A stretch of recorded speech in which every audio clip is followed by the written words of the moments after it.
kita minta setiap saat kepada Allah atau tidak kita minta, diberikan oleh Allah nikmat, kemudahan, pertolongan, ya. Tapi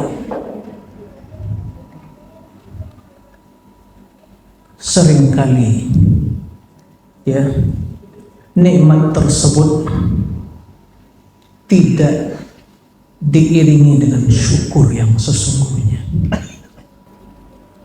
Ada yang kurang nikmat Allah. Jamaah, saya ingin bertanya ini, Bapak dan juga para ustaz di sini. Ada yang kurang nikmat Allah bagi kita? Ramadan sebulan penuh telah berlalu sampai saat ini, ada yang kurang nikmat Allah? Baik, di depan anak ini, syukur ada yang kurang nikmat Allah bagi kita semua. Ibu-ibu di belakang, ada yang kurang nikmat Allah? Atau masih merasa kurang? Sebelah kiri, bapak-bapak sekalian, ada yang kurang nikmat Allah? Tapi apa yang kurang? Ada sesuatu yang kurang. Apa yang kurang? Syukurnya. Syukurnya yang kurang. Ya. Kenapa demikian kita katakan? Ya pastilah kurang syukurnya. Karena tatkala kita bisa bersyukur terhadap satu nikmat, maka itulah sebuah nikmat yang membutuhkan syukur yang kedua membutuhkan syukur yang ketiga, begitulah terus menerus selama hayat di kandung badan. Semoga Allah curahkan kepada kita Ramadan sebulan penuh, insyaallah masjid ini penuh dengan jamaah yang salat, yang mungkin juga i'tikaf, qiraatul Quran, tarawih lemah hari, kemudian kita berpuasa, qiraatul Quran, mungkin menghatam Quran, melakukan infak, sedekah, ya, zikir, nikmat akhirat, kesehatan. Jadi kita bergelimang dengan nikmat Allah, gak ada yang kurang. Tapi seringkali kita kurang bersyukur. Nah, oleh karena itu, renungan yang pertama, setelah kita melewati Ramadan dengan segala kenikmatan, keindahan, keagungan, kemuliaan, keberkahan, apalagi semua kebaikan yang ada di dalamnya kita lewati, dan sampai saat ini Allah masih memberikan umur kepada kita sampai bulan Syawal ini masih sehat, alhamdulillah. Maka nikmat demi nikmat yang membutuhkan kesyukuran. Maka biidznillah dengan kita bersyukur akan ditampakkan nikmat-nikmat tadi. Tapi bagaimana bersyukur? Kata Imam Ibnu Qayyim ada 5 landasan syukur. Ya. Ada 5 landasan syukur. Kalau Ustaz Abdul Syakur tahu syukur. Syukur yang banyak bersyukur berarti ya. Masya Allah. Ternyata ada yang banyak bersyukur, ya Allahu Akbar. Ya, Masya Allah.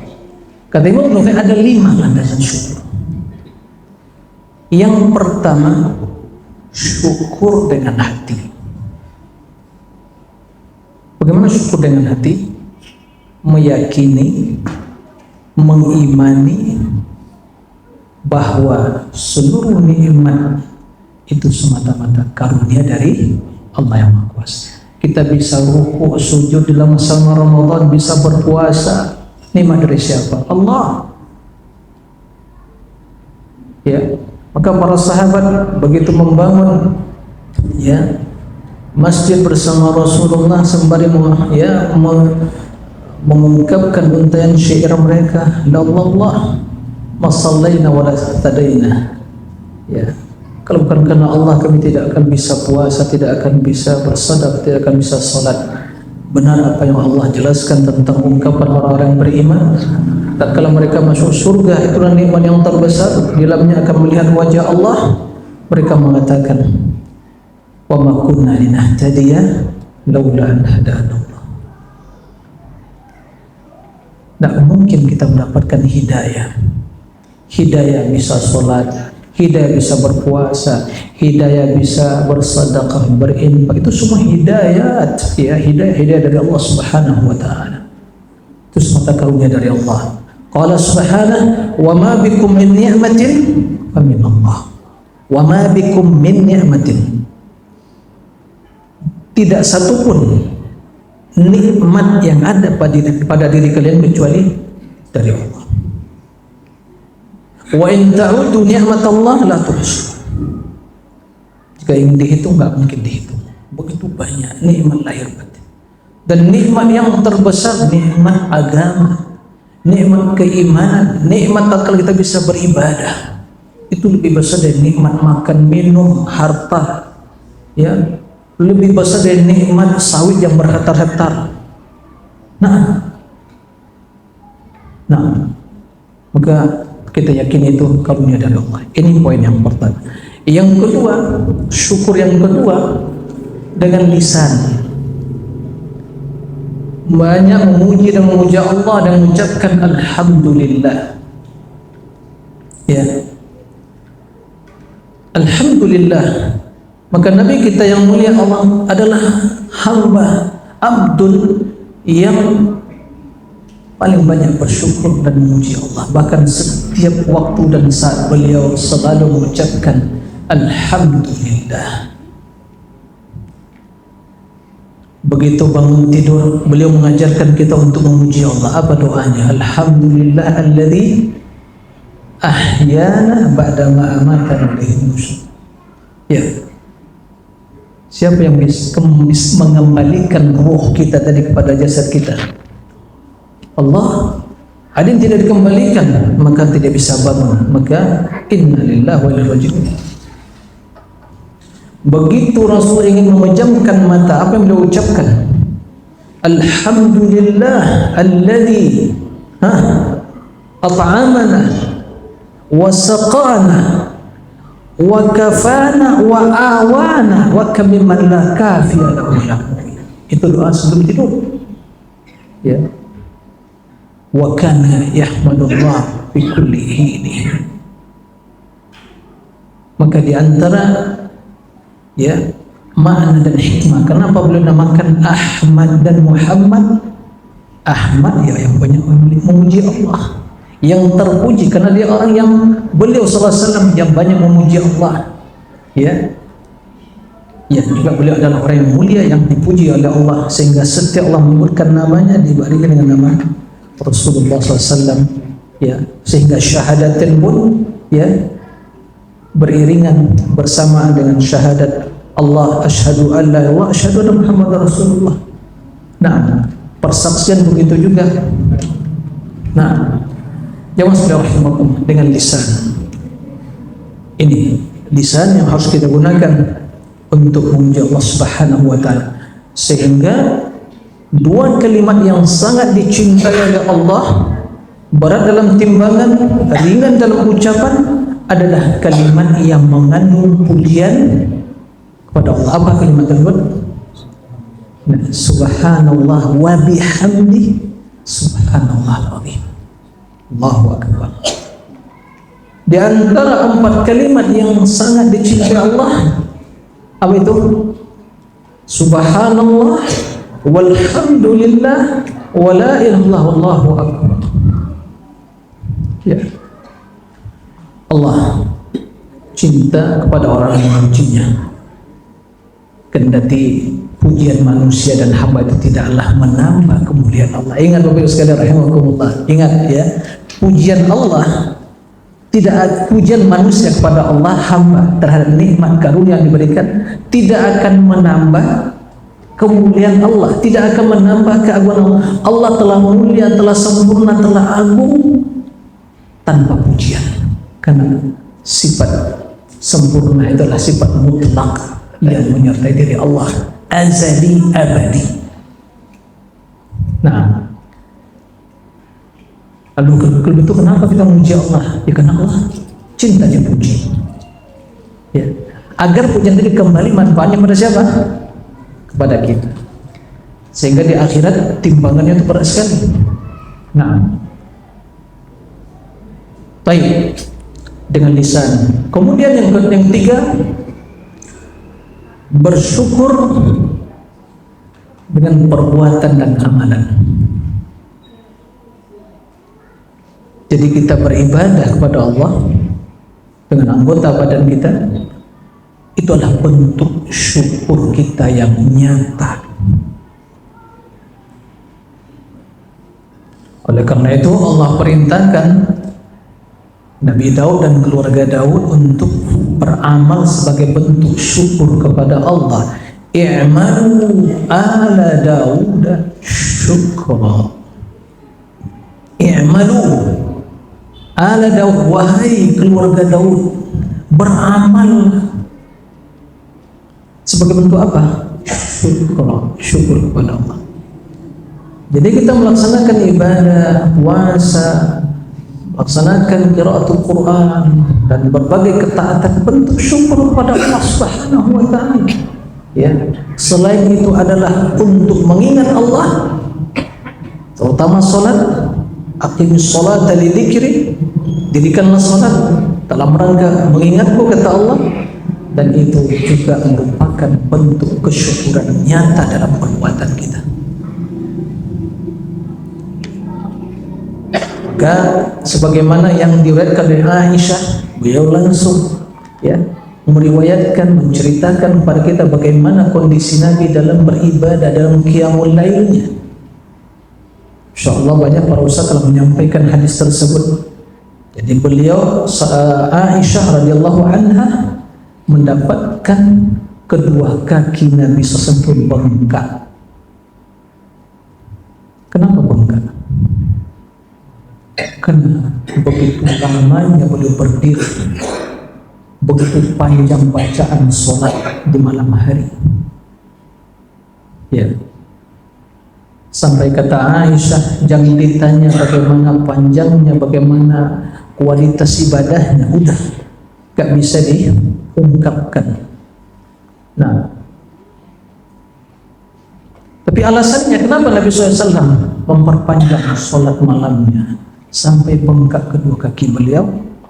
Alasannya sederhana, apalah aku abdan syukur. Tidakkah aku ingin lebih menjadi hamba yang banyak bersyukur? Kalau syakir itu sesekali, ya syakir. Tapi kalau syakur itu yang banyak bersyukur. Ya.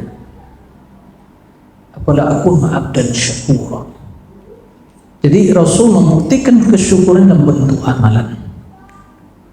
Nah, kemudian poin yang selanjutnya, landasan kesyukuran tadi adalah mencintai sang pemberi nikmat. Mencintai Allah, kecintaan kepada Allah, kecintaan yang disertai dengan ketundukan kepada Allah. Cinta yang disertai dengan tunduk, itu baru cinta yang tulus.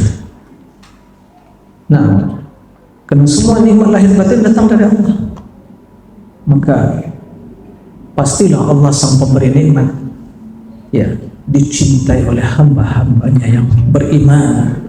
Ya. Nah, dengan cinta tadi kita semakin termotivasi, semakin bersemangat untuk melakukan amal kebajikan, karena tanpa cinta tidak akan ada aksi nyata. Kenapa kita datang ke masjid ini? Apa? Ini udah, oh mana kira udah apa peringatan gitu ya? Iya. Jadi tanpa cinta nggak ada aksi nyata. Kenapa kita bisa datang ke masjid? Kenapa kita masya Allah di waktu salat tarawih qiyamul lail kita bisa berdiri di belakang imam? Karena kita cinta kepada Allah, cinta kepada ibadah, cinta kepada ketaatan dan juga pahala yang janjikan Allah Subhanahu wa taala. Nah, kemudian yang kelima, landasan kesyukuran yang sesungguhnya, bahwa ungkapan Imam Ibnu Qayyim itu adalah al-iqbal ala Allah. Terus seorang hamba itu menghadap kepada Allah dalam segala kondisi dan keadaan, bersungguh-sungguh terus menghadap Allah dalam ibadah, ketaatan, amal kebajikan. Iqbal ala Allah, bukan semakin malas. Ya, itulah 5 landasan syukur. Nah, bila kalimat tersebut kita laksanakan, bi'idznillah Allah akan menambahkan nikmat-nikmat yang lain. La in syakartum la azidannakum wa la in kafartum inna adzabi lasyadid. Jika kalian bersyukur, maka pastilah kata Allah akan aku tambahkan nikmat-nikmat yang lain. Ini poin yang pertama. Maka perlu kita muhasabah bagaimana syukur kita setelah Ramadan ini. Poin yang kedua, renungan kita. Jemaah sekalian rahimakumullah. Ramadan telah berlalu dengan seluruh kebaikan dan kemuliaan karena keagungannya. Ya. Ana yakin jamaah sekalian sudah banyak berbuat. Tapi kendati kita meyakini telah banyak berbuat, tapi bila dibandingkan dengan amalan Rasul dan para sahabat masih sangat sedikit. Betul? Kita sadar saja, ya, masih sangat. Bahkan tidak etis kalau kita membandingkan. Siapa sih kita kalau dibandingkan dengan amalan sahabat? Ya, nggak layak untuk dibandingkan. Tapi mungkin sebagai cerminan bagi kita, ya Allah, mereka muhajir wal ansar dijamin masuk surga, diampuni, diridhai Allah Subhanahu wa taala, diridhai oleh Allah radhiyallahu anhum wa radu wa adda lahum jannat. Ya, kita siapa? Enggak ada jaminan. Ya, oleh karena itu jemaah rahimakumullah, ya, kendati kita telah banyak beramal, telah berbuat, ya, dalam pandangan kita, telah sholat, telah beribadah, ada satu hal yang harus senantiasa menyertai diri kita, ya, adalah perasaan atau kekhawatiran yang ada di hati terhadap amal ibadah tadi. Ini jangan sampai, ya, perasaan khawatir hilang atau luput dalam ingatan kita. Apapun telah kita kerjakan, apapun yang telah kita lakukan dan berbagai ketaatan dan ubudiyah, maka hendaklah senantiasa di hati kita ada rasa khawatir, takut, cemas terhadap apa? Terhadap amalan kita. Ya, khawatir amalan yang telah kita lakukan ditolak oleh Allah Subhanahu wa taala. Waliyazubillah, kita berlindung dari hal itu. Artinya tidak ada nilainya, sia-sia, nol. Artinya rapor ibadah kita itu catatannya merah. Ya, tidak memenuhi syarat sehingga tidak diterima oleh Allah. Itu yang harus menjadi kekhawatiran kita. Kok begitu, Ustaz? Ya, begitulah Allah sebutkan sifat orang-orang yang beriman dalam surah Al-Mu'minun ayat 60, bisa dilihat, ya. Setelah Allah menyebutkan sebagian sifat mereka yakin dengan ayat-ayat kami, tidak berbuat kesyirikan. Di antara sifat mereka ahlul iman, walladzina yu'tuna ma atau wa qulubuhum wajilah annahum ila rabbihim raji'un ulaika yusari'una fil khairat wa hum laha sabiqun. Walladzina yu'tuna ma atau, dan orang-orang yang yu'tuna ma atau, melakukan apa yang telah mereka kerjakan dan lakukan. Wa qulubuhum, dan hati mereka wajilatun, selalu berada dalam kondisi apa? Cemas, takut. Ya, bersama dengan itu mereka kena yakin kan kembali kepada Allah. Semua kita akan kembali kepada Allah. Cepat lambat aja membedakan. Ya, Mereka lah, kata Allah, orang yang selalu berlomba-lomba dalam kebajikan, dan mereka yang telah berada dalam barisan terdepan meraih kebaikan tadi. Wahum laha sabiqun. Nah, ada baiknya kita sebutkan riwayat ya Ibunda Aisyah yang bertanya kepada Nabi tentang maksud dari ayat tersebut. Apa kata Ibunda Aisyah radhiyallahu anha? Ya Rasulullah, walladzina yu'tuna ma'atu halir rajul yazni wa yasriq wa yashrabul khamr wa yakhab ay yu'adzab. Apakah maksud ayat tersebut? Seorang yang berbuat dosa, berzina, mencuri, minum khamar, kemudian takut diazab oleh Allah, artinya telah melakukan dosa tersebut kemudian takut diazab oleh Allah. Apa jawaban Nabi kita Muhammad sallallahu alaihi wasallam? Kata Nabi kita, la yabnatas, tidak demikian maksud ayat tersebut, wahai putri Abu Bakar Siddiq.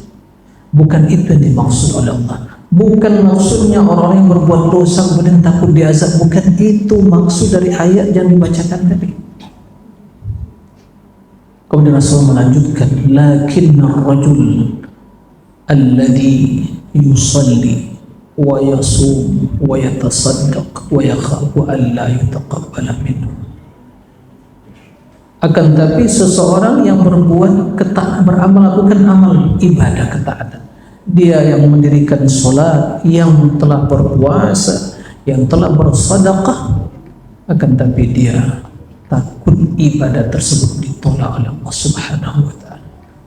Itu yang selalu menghantui, menyertai perasaan dan jiwa para sahabat Nabi dan orang-orang soleh dari generasi ya salafus soleh. Nah, maka kita yang keimanannya sungguh sangat rendah sekali tingkatannya, ibadah kita yang sangat sedikit, dan kualitasnya juga mungkin ya secukupnya, maka tentu kitalah yang lebih pantas untuk lebih takut. Kitalah yang lebih pantas untuk lebih takut. Ya, jangankan para salafus, para anbiya, Nabi Ibrahim yang lebih mulia dari para sahabat tentunya, yang Khalilur Rahman, kekasih Allah yang spesial, diperintahkan oleh Allah untuk membangun Ka'bah bersama putranya Ismail. Setelah beliau membangun, dibantu oleh putranya Ismail, seorang nabi yang saleh, ya. Apa doa Nabi Ibrahim? Wa idh yarfa'u Ibrahimul qawa'ida minal baiti wa Ismail Rabbana taqabbal minna innaka antas samiul alim. Itu doa beliau. Beliau memohon kepada Allah agar ibadahnya diterima oleh Allah. Beliau khawatir ibadah, perbuatan beliau, ya, amal beliau yang membangun Ka'bah tadi, perintah dari Allah, rumah Allah yang dibangun, beliau khawatir amalan tersebut tidak diterima oleh Allah. Padahal kalau kita melihat, merenungi, siapa yang meragukan amalan tersebut akan atau diterima oleh Allah? Siapa yang meragukan amalan tersebut ya tidak diterima oleh Allah? Nabi Ibrahim pilihan Allah, orang yang ikhlas, orang yang ahli ibadah, yang dibangun Baitullah, yang memerintahkan Allah, apalagi ya.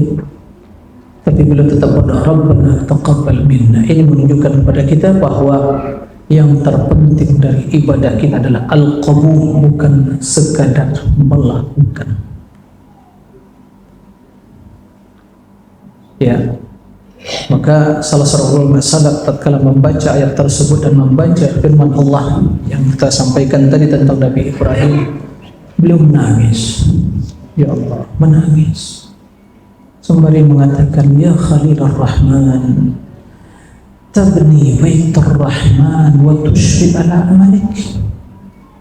Kemudian dia menangis. Ya Allah, artinya Wahai Khalilur Rahman Ibrahim, engkau membangun rumah Allah, kemudian engkau khawatir terhadap amalan perbuatan. Artinya apa? Dalam siapa? Saya bukan Khalilur Rahman, bukan siapa-siapa, hamba yang penuh dengan dosa. Maka tentu hamba yang seperti itu yang lebih khawatir dan cemas terhadap amalannya. Maka seorang yang membanggakan amalannya, ya, yang menyombongkan diri dengan amalannya, ini orang tidak sadar tentang dirinya. Apa yang harus kita pertontonkan, kita banggakan, sementara kalau kita sadar amalan kita lakukan tidak layak untuk dipersembahkan kepada Allah Subhanahu wa Ta'ala. Maka disinilah kita melihat kualitas iman kaum salafus soleh, yang mereka sangat khawatir dari sifat kemunafikan. Sungguh mereka khawatir. Abu al-Aliya mengatakan, adraktu 30 min ashabin Nabi kulluhum yakhafu ala nafsihi ala anfusihim. Setelah bersua dengan puluhan sahabat Nabi, semua mereka khawatir terhadap sifat kemunafikan tadi. Khawatir diri mereka ditimpa sifat munafik tadi. Kenapa? Di antara sifat kemunafikan, kata Imam Hasan al-Basri, al-munafiq yajma' bainal isaati wa al-amni. Orang munafik itu di antara sifatnya melakukan amalan yang jelek, amalan yang tidak berkualitas, amalan yang tidak bagus, artinya ikut-ikutan, ya, bersamaan dengan kondisi yang demikian dia merasa aman, tidak ada khawatir terhadap ibadah dan ketaatannya, aman, merasa aman. Ini sifat orang munafik. Adapun ahlul iman, kata Imam Hasan al-Basri, al-mu'min yajma'u bainal ihsani wal khawfi. Orang yang beriman itu selalu dalam ibadah menggabungkan antara dua kondisi. Selalu dia tingkatkan kualitasnya, nggak asal-asalan, betul amalan berkualitas, ihsan yang terbaik. Kemudian bersama dengan kondisi demikian dia merasa cemas dan khawatir. Ini sejalan, senada, semakna dengan apa yang disampaikan dari firman Allah tadi. Maka jemaah sekalian rahimakumullah, yang terpenting dalam hidup ini dalam kita beribadah. Memang kita beribadah, nggak ada pensiun ibadah. Maka yang terpenting, sebagaimana wasiat Ali bin Abi Thalib radhiyallahu anhu, kun liqabulil amali ashadda ihtimaman min al-amali nafsik. Kun liqabulil amali ashaddu ihtimaman min al-amali nafsik. Apa artinya? Jadilah Anda orang yang lebih perhatian terhadap diterimanya ibadah daripada sekadar melakukan ibadah. Karena kalau sekadar melakukan ibadah, udah, penting gugur kewajiban, betul? Udah. Tapi dia tidak memperhatikan kualitas. Kenapa? Karena perhatian tidak ada al-qabul. Karena kalau dia memperhatikan qabul diterima, pasti kualitas dia jaga. Bisa diterima. Karena Allah mengatakan innama yataqabbalullahu minal muttaqin. Yang diterima amalan orang bertakwa. Tapi kalau dia penting amalan-amalan, ya, betul, kita harus beramal, kita diciptakan untuk beribadah, tapi jangan sampai perhatian kita lebih besar ke amalan, sementara tidak peduli perhatian kepada al-qabul, diterima ibadah tersebut. Ini tentunya, ya, seorang yang tidak paham tentang fiqhul ibadah yang sesungguhnya. Jemaah sekalian rahimakumullah, oleh karena itu selesai Ramadan ini yang harus kita perbanyak ucapkan juga adalah istighfar untuk melengkapi kekurangan-kekurangan dari ibadah tadi. Perbanyak istighfar kepada Allah di penghujung salat malam kita, ya, karena orang yang beriman Sebagaimana kata Allah, kanu qalilan minal laili ma yahja'un wa bil ashari hum yastaghfirun. Kata Imam Hasan Al-Basri, amaddu bis salati thumma astaghfirullah fi saharihim. Mereka perpanjang sholatnya, kemudian di penghujung waktu sahur mereka perbanyak istighfar. Nah, ada baiknya setiap saat kita banyak istighfar kepada Allah. Rasul beristighfar tidak kurang dalam satu hari itu 100 kali mengucapkan Allahumma ghfirli wa tub alayya innaka tawwabur rahim. Istighfar tadi di antara hikmah dan manfaatnya akan mengurangi atau akan menyempurnakan kekurangan yang ada. Ini di antara hikmah istighfar. Karena kita yakin dalam ibadah ketaatan kita banyak kekurangan dan ya ketidaksempurnaan tadi. Perbanyak istighfar. Ini poin yang terakhir ya adalah teruslah menjadi hamba Allah yang beribadah dalam setiap waktu dan keadaan. Jangan menjadi hamba musiman. Karena ibadah bukan musiman. Dahulu pesan ulama salaf, kun rabbaniyan wala takun ramadhaniyan. Jadilah hamba yang selalu beribadah dalam setiap saat. Sampai kapan? Sampai ajal datang. Wa'bud rabbaka hatta ya'tiyakal yaqin. Beribadahlah kepada Rabbmu sampai datang kematian. Ya ayyuhalladzina amanu taqullaha haqqa tuqatih wa la tamutunna illa wa antum muslimun. Ini perintah untuk selalu taat takwa sampai akhir hayat kita. Diakhiri dengan keislaman tadi. Tauhid kepada Allah, laksanakan perintah, tunduk dan patuh. Itulah keislaman tadi. Nah, terus jangan musiman. Ya, jangan musiman Ramadan selama ditinggalkan semua ketaatan, ya. Amal-amal yang telah terbiasa kita lakukan terus dilaksanakan. Kenapa? Kan nanti sedikit. Kenapa? Baca Quran ini sudah terbiasa di Ramadan, setiap hari mungkin berjuz-juz gitu ya, setiap hari. Nah, maka jangan sampai ditinggalkan. Harus setiap hari ada baca Al-Quran, tapi continue. Jangan sampai sepekan khatam Al-Quran, setelah itu 1 bulan baru baca lagi. Bukan begitu. Rasul menjelaskan ahabbul a'mal ila Allah adwamuha wa in. Amalan yang sangat dicintai Allah itu adalah amalan yang sedikit, yang sederhana, tapi continue, terus-menerus. Sampai kapan? Sampai akhir hayat kita. Kenapa demikian? Karena yang menjadi penilaian Allah adalah akhir dari ibadah dan ketaatan tadi. Itu. Maka mari kita perhatikan khawatim penutupnya. Kalau kita semangat dari bidayah, pemula dari ibadah kita bagus, tapi hendaklah perhatian kita lebih besar pada khawatim penutupnya. Innamal a'malu bil khawatim. Amal tergantung penutupnya. Tapi itu beberapa renungan yang bisa disampaikan pada kesempatan kali ini. Mudah-mudahan menjadi bekal kita di penghujung atau di setelah Ramadan ini. Terakhir, mari selalu memohon pertolongan kepada Allah dalam setiap saat dan kondisi dan keadaan. Allahumma a'inna ala dzikrika wa syukrika wa husni ibadatik. Allahumma tsabbitna bil qawli tsabiti fil hayatid dunya wa bil akhirah. Allahumma a'inna ala dzikrika wa syukrika wa husni ibadat. Allahumma habbib ilaina al-iman wa zayyinhu fi qulubina wa karrih ilaina al-kufra wal fusuqa wal isyan waj'alna minal rasyidin. Allahumma inna nas'aluka hubbak wa hubba man yuhibbuk wa hubbal amali alladhi yuqarribuna ila hubbik. Allahumma